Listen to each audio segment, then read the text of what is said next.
तीन भुवन में सार बीते रागे विज्ञानता शिव स्वरूप शिवकार नमो त्रयोग सवारिके। सिद्ध चक्र मंडल विधान की अंतिम 8वीं पूजन के लगभग अंतिम पदों पर अपनी चर्चा चल रही है। उसमें 991 पद तक प्रातःकाल अपनी चर्चा हुई थी। 992 नंबर का छंद है। भाव शुद्ध सो देह में द्रव्य शुद्ध बिन दे कर्म वर्गणा बिन लिए पूजत हूँ धरिणी। कैसे हैं भगवान? भाव शुद्ध सो देह में और द्रव्य शुद्ध बिन देह। यहाँ अरहंत भगवान को और सिद्ध भगवान को दोनों को नमस्कार किया है। अरहंत भगवान तो कैसे हैं? भाव शुद्ध सो देह में, भावों में परिपूर्ण शुद्धि की प्राप्ति हो गई है, लेकिन संयोग में अभी देह लगी हुई है, अभी देह का अभाव नहीं हुआ है। तो ये सकल परमात्मा को नमस्कार किया। भाव शुद्ध सो देह में परिपूर्ण भावों की शुद्धता को प्राप्त करके आप देह में विराजमान हैं, ऐसे अरहंत परमात्मा। और द्रव्य शुद्ध बिन देह परिपूर्ण द्रव्य शुद्धि को प्राप्त हो गए, देह रहित हो गए, ऐसे सिद्ध परमात्मा। कर्म वर्गणा बिन लिए पूजत हूँ धरिणे। कर्म वर्गणा से पूर्णता रहित हो गए। कर्म वर्गणा बिन लिए अर्थात कर्म वर्गणा से रहित हो गए। अब रंच मात्र भी आपके कर्म वर्गणा साथ नहीं रही है, अथवा आप कर्म वर्गणाओं को साथ लिए हुए नहीं हो, उनके रहित हो गए हो, उनके बिना हो गए हो आप। पूजत हूँ धरने हैं, ऐसे हे अरहंत परमात्मा, सिद्ध परमात्मा, मैं अति स्नेह पूर्वक प्रीति पूर्वक आपका वंदन करता हूँ। अगला छंद। पंच प्रकार शरीर को मूल कियो विध्वंस स्व प्रदेश में राजते पर मिलाप नहीं अंश। क्या कहते हैं? 5 प्रकार के शरीर होते हैं ना, औदारिक, वैक्रयिक, आहारक, तेजस और कारमान। ये 5 प्रकार के शरीर होते हैं। यहाँ कह रहे हैं आपने उन 5 प्रकार के शरीर को मूल कियो विध्वंस, जड़ मूल से ही नष्ट कर दिया है। उनका अब दोबारा उगने की कोई संभावना नहीं रही है। अब उन 5 प्रकार के शरीरों का आपके अब कभी सादी अनंत काल तक दोबारा समागम होने वाला नहीं है। जैसे वृक्ष है ना, एक तो तने से काट दें अपन ऊपर से और उसकी जड़ नहीं काटे तो वो थोड़े दिनों में वापस हरा भरा हो जाता है। और एक ये है कि चारों तरफ से उसकी जड़ खोद करके और जड़ काट के उसमें नमक डाल दें जिससे पूरी गल जाए वो वहीं अंदर ही। तो फिर क्या होगा? अब दोबारा वह पेड़ कभी भी जीवन में पनपने वाला नहीं है। तो ऐसे ही आपने क्या किया कि ये 5 प्रकार के शरीर को औदारिक, वैक्रयिक, आहारक, तेजस और कारमान, ना तो आपके कर्म वर्गनाएं लिपटेंगी जब कर्म वर्गणाएं नहीं चिपटेंगी तो फिर आपके जो शेष 4 शरीर कर्म के उदयकृत स्थिति में मिलते हैं, औदारिक, वैक्रयिक, आहारक और तेजस, ये सब कर्म उदय के फल में मिलते हैं। तो ये भी आपके साथ कभी भी इनका समागम नहीं होने वाला है, क्योंकि इन 5 प्रकार के शरीरों का आपने पूर्णतया मूल से ही विध्वंस कर दिया है। स्वे प्रदेश में राजते पर मिलाप नहीं अंश। तो शरीर आदि का आपने अभाव कर दिया सब प्रकार के, तो आप कहाँ रहते हो फिर? भाई अभी तो देह में रहता है आत्मा, तो आपने उस देह का तो नाश कर दिया, ना औदारिक रही, ना वैक्रयिक रही, ना आहारक, ना तेजस, ना कारमान, कोई सा भी शरीर साथ में नहीं रहा। तो अब आप रहते कहाँ हो? कि अपने असंख्यात प्रदेशों में विराजते हैं, अपने असंख्यात प्रदेशों में रहते हुए शोभायमान होते हैं। स्वे प्रदेश में राजते, अपने असंख्यात प्रदेशों से सुशोभित होते हैं। पर मिलाप नहीं अंश, पर से रंच मात्र भी आप मिलाप नहीं करते हो। अब पर के साथ मिलावट का काम खत्म हो गया। जब तक कर्म संयोग साथ में था तब तक ये शरीर और शरीर से संबंधित अन्य बाहर के संयोगों का समागम हुआ करता था, उसका आपने संपूर्णतया नाश कर दिया। और ऊपर के छंद में कह ही आए 992 छंद में, भाव से सिद्ध शुद्ध अरहंत परमात्मा हो गए और द्रव्य से शुद्ध सिद्ध परमात्मा हो गए, उनको नमस्कार कर ही आए हैं। तो आप कैसे हो गए द्रव्य भाव से शुद्ध? कि भावों में से राग द्वेष मोहादिक विकारी परिणाम, इष्ट अनिष्ट कल्पना, सुख दुख मानने रूप भाव का सर्वथा आपने अभाव कर दिया, इसलिए तो आप भाव से शुद्ध हो गए। और शेष जो शरीर संयोग साथ में था और जली जेवरी के समान 4 अघातिया कर्म साथ में थे अरहंत अवस्था में, उनका भी नाश करके देह रहित द्रव्य शुद्ध दशा को हे सिद्ध भगवान आपने प्राप्त कर लिया। तो ऐसे आप 5 प्रकार के शरीर का मूल से ही विध्वंस करके अपने आत्म के असंख्यात प्रदेशों में शोभायमान होते हो। अब आपका पर के साथ रंच मात्र भी मिलाप का अंश नहीं रहा है, आप उनसे पूर्णतया रहित हो गए हैं।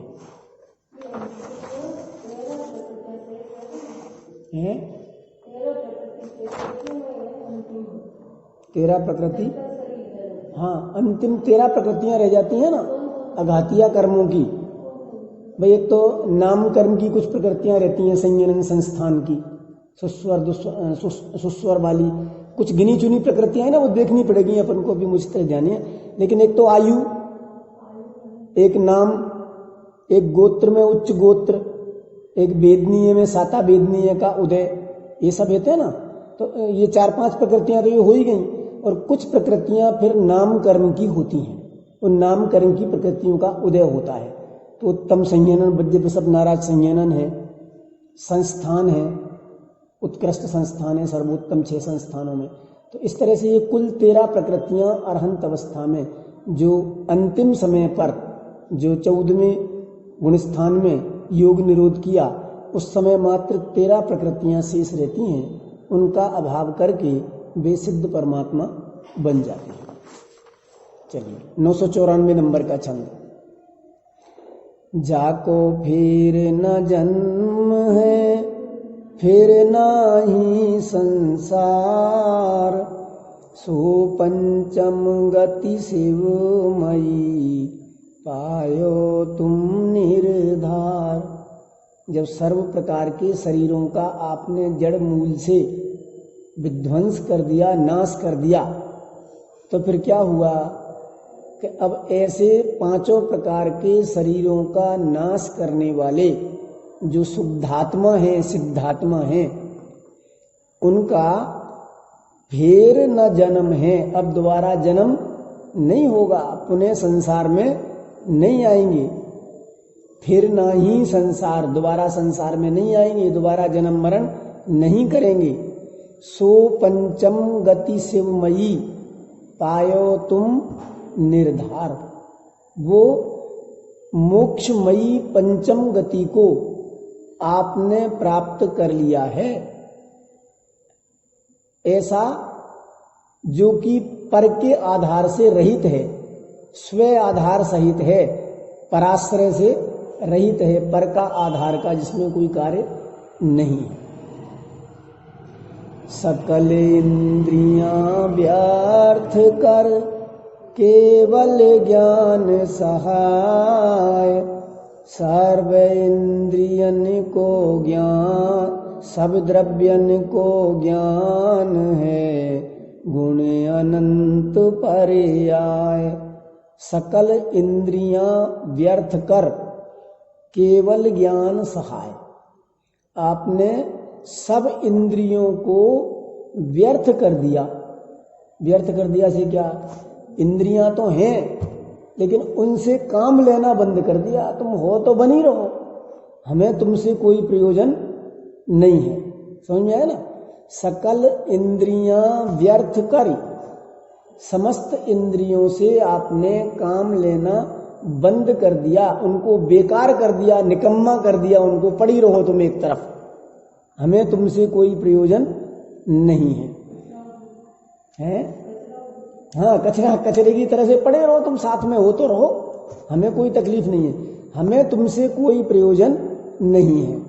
सकल इंद्रियां व्यर्थ कर केवल ज्ञान सहाय, केवल ज्ञान की सहायता से सब द्रव्यन को ज्ञान है, गुण अनंत पर्याय। उस केवल ज्ञान की सहायता से आपको समस्त लोकालोक के जितने भी द्रव्य हैं, उन समस्त द्रव्यों का गुण अनंत पर्याय, अनंत गुण और अनंत पर्याय सहित आप जानते हो। कैसे? इंद्रियों की सहायता के बिना, इंद्रियों से काम लेना बंद करके आप केवल ज्ञान की सहायता से जगत में जितने भी अनंतानंत पदार्थ हैं, जाति अपेक्षा 6 और संख्या अपेक्षा अनंतानंत, उन सब पदार्थों को आप केवल ज्ञान की सहायता से स्पष्ट प्रत्यक्ष उनके अनंत गुण और अनंत पर्यायों सहित जानते हो। जिस जिस द्रव्य की जो जो पर्याय भूतकाल से लेकर, अनादि काल से लेकर आज तक हो चुकी, वर्तमान में अनंत द्रव्यों के अनंत गुणों की अनंत पर्यायें वर्तमान में चल रही हैं, और भविष्य में उन अनंत द्रव्यों के अनंत गुणों की अनंती अनंती अनंती पर्यायें होंगी। उन सब को आप केवल ज्ञान की सहायता से एक समय में जानते हो। अर्थात वो सारे द्रव्य, उनके सबके अनंत अनंत गुण और उनकी सबकी अनंतानंत पर्यायें, वो आपके केवल ज्ञान में एक समय में प्रत्यक्ष जानने में आ गई हैं। ऐसे भगवान की यहाँ स्तुति की है। किस बल से आ गई हैं, विचार तो ये करना है ना, क्योंकि हम तो उन जैसा बनने के लिए ये पढ़ते सुनते हैं, उनकी भक्ति करते हैं, उनकी पूजा करते हैं। प्रयोजन क्या है? उन जैसा बनने का ही है ना। तो उन जैसा बनने के लिए ये भक्ति पूजा आदि कार्य हम करते हैं, उनका गुणानुवाद करते हैं। तो उन्होंने क्या किया, कैसे केवल ज्ञान को प्राप्त किया, कैसे इंद्रियों को व्यर्थ कर दिया, बस अपने स्वभाव को पहचान कर सहज ज्ञायक भाव रूप अपने को अनुभव किया, और राग भाव रूप, विकल्प भाव रूप जो परिणति थी उसको भिन्न न्यारा जाना, और अपने स्वभाव को अपना जाना, अपना माना, और उसमें स्थिर होने का पुरुषार्थ किया, और उसमें जम करके रम करके वे ऐसे सर्व इंद्रियों से रहित केवल ज्ञान की सहायता से सब द्रव्यों के अनंत गुणों को और उनकी अनंत पर्यायों को एक साथ एक समय में जानने की ज्ञान कला उन्होंने प्रकट कर ली। तो जैसे उन्होंने किया है वही विधि हमारे लिए भी है कि तुम भी जगत के समस्त पदार्थों के ज्ञाता बनते रहो, उनके कर्ता भोक्ता मत बनो, उसमें एकत्व और ममत्व मत करो। कदाचित थोड़ी निचली भूमिका में रागादिक की परिणति उत्पन्न होती भी है तो उसको कर्म उदयकृत भाव जान करके अपने से भिन्न देखो और अपने को उनसे भिन्न ज्ञायक देखो। बस तो एक छोटी सी कला है जिसमें मोक्ष मिलता है और उससे विपरीत परिणमन से अनादिकाल से ये संसार खड़ा है और जीव अनंत दुख भोग रहा है। वो कला यहाँ इस सिद्ध चक्र मंडल विधान के अवलंबन से हमें सीखनी है सुखी होने की। देखिए 996 नंबर का छंद।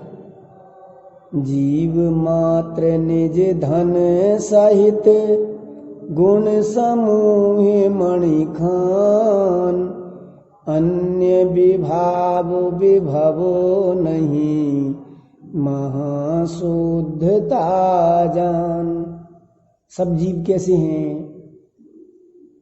जीव मात्र यानी प्रत्येक जीव, जगत में जितने जीव हैं वे सब निज धन सहित अपनी अनंत चैतन्य धन संपदा सहित हैं। कोई खाली नहीं है, कोई भिखारी नहीं है, कोई गरीब नहीं है, कोई दीन दरिद्री नहीं है, कोई पामर नहीं है। सब कैसे हैं? अपनी अपनी निज अनंत संपदा सहित हैं। धन कहो, संपदा कहो, सब पर्यायवाची नाम है ना।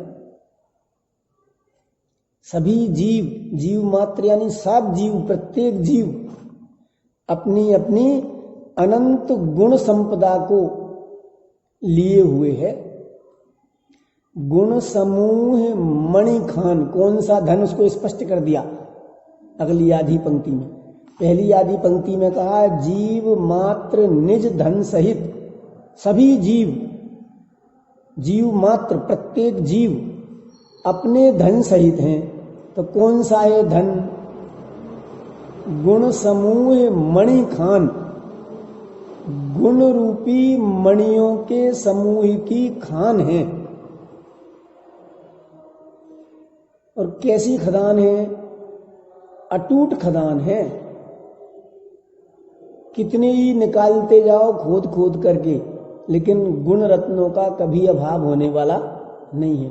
कितनी ही पर्यायां हों उन गुणों की, लेकिन गुण कितने कम हो जाएंगे, कितने घिस जाएंगे, क्या हो जाएगा।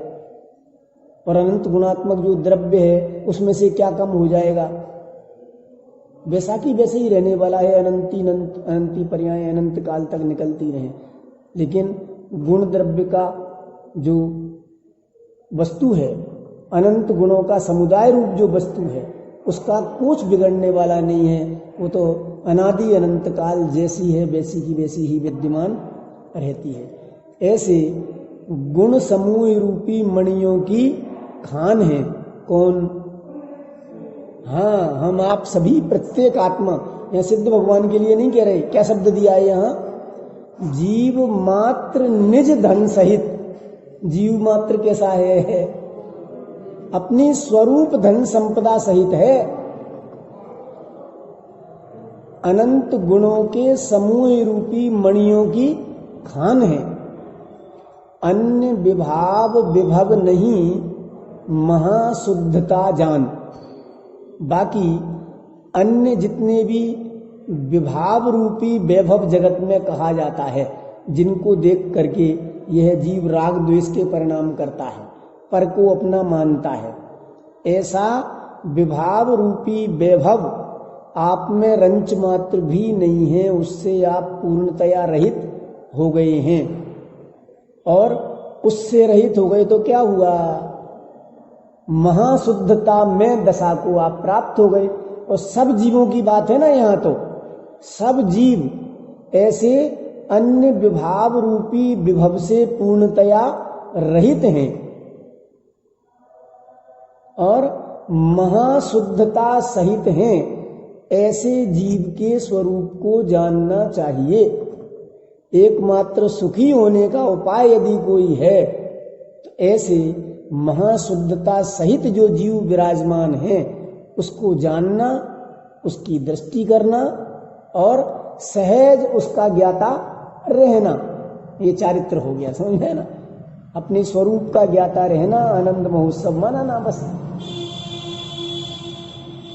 तो सब जीव ऐसे ही स्वभाव वाले हैं, हम और आप भी सब ऐसे ही स्वभाव वाले हैं। उस स्वभाव को पहचान करके जो पूर्व छंदों में 993, 94, 95 नंबर के छंद में जो कहा गया है कि आप कर्मों का अभाव करके, इंद्रियों को व्यर्थ करके, केवल ज्ञान को प्राप्त करके लोकालोक को जानते हैं, तो ऐसे ही लोकालोक का ज्ञाता मैं भी हूँ। मेरे भी कुछ 5 प्रकार के शरीरों का अभाव हो जावे, मेरी इंद्रियां हैं तो भले रहें साथ में मेरे संयोग में, उनसे मेरी दृष्टि हट जावे, वो बेकार पड़ी रहे तो उनको जो करना हो जो करें, मुझसे उनको कोई प्रयोजन, उनसे मुझे कोई प्रयोजन ना रहे। मैं तो केवल ज्ञान की सहायता से मात्र ज्ञाता दृष्टा बना रहूं।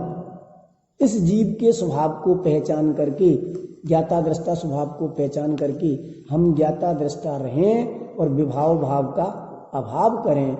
इस भावना के साथ अभी के वक्तव्य से विराम लेते हैं।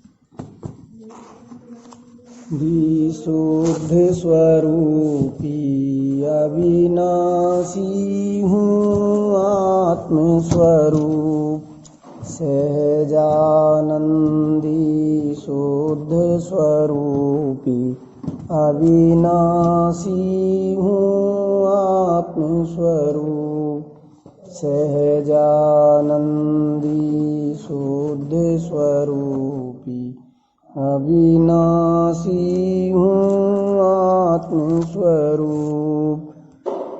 हे जिनवानी भारती तोहे जपो दिन रैन, जो तेरा सरना गहे सो पावे सुख चैन। जावानी के ज्ञान ते सूझे लोकालोक, सोवानी मस्तके नमः सदा देत हूँ।